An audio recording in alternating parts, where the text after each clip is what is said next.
নমস্কার। আলফা বুলসের আজকের ভিডিওতে সবাইকে স্বাগত জানাই। নিফটি আজকে একটি ভীষণ ভালো বুলিশ মুভমেন্ট দিয়েছে। নেক্সট দিনে কতদূর যেতে পারে, কি হতে পারে, তার প্রত্যেকটি ব্যাখ্যা আজকে ভিডিওতে দেখব।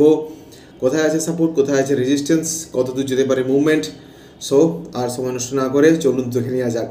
স্ক্রিনে এই মুহূর্তে আপনাদের সামনে আছে নিফটি ডেলি চার্ট। নিফটি আজকে প্রায় 22,600-তে খুলেছিল, সেখান থেকে ক্লোজিং দিয়েছে 22,834। একটি ভীষণ ভালো বুলিশ মুভমেন্ট আজকের দিনের জন্য। ওয়ান ডে হিসাবে দেখুন, আমি আপনাদেরকে বলেছিলাম যে নিফটি একটি চ্যানেলের মধ্যে আছে, যার মধ্যে এইটা হচ্ছে রেজিস্ট্যান্স আর এই লাইনটা হচ্ছে নিচে সাপোর্ট। 4বার সাপোর্ট নিয়েছে আর 3বার রেজিস্ট্যান্স ফেস করেছে।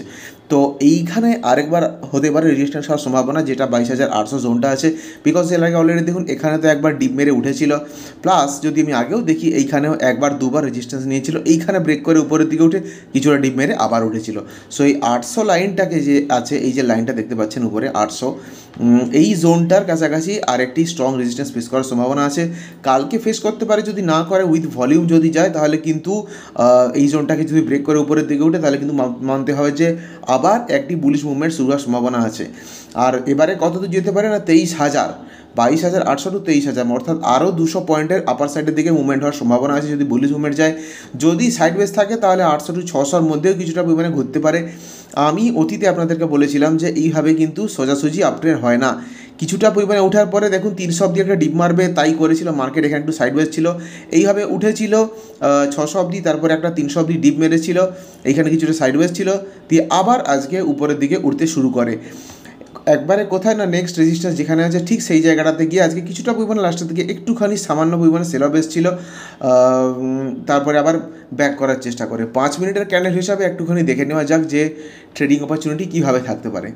এই দেখুন, এইখান থেকে আজকে নিফটি উঠে শুরু করেছিল 22,605, এক্স্যাক্টলি সেম লাইনটা যেটা আমি বলেছিলাম যে আগের দিনের রেজিস্ট্যান্স আছে।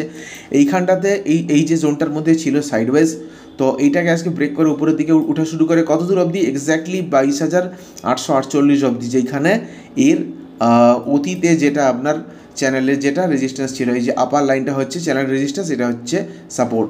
তো এইখানে সাপোর্ট নিয়ে ওঠা শুরু করেছিল।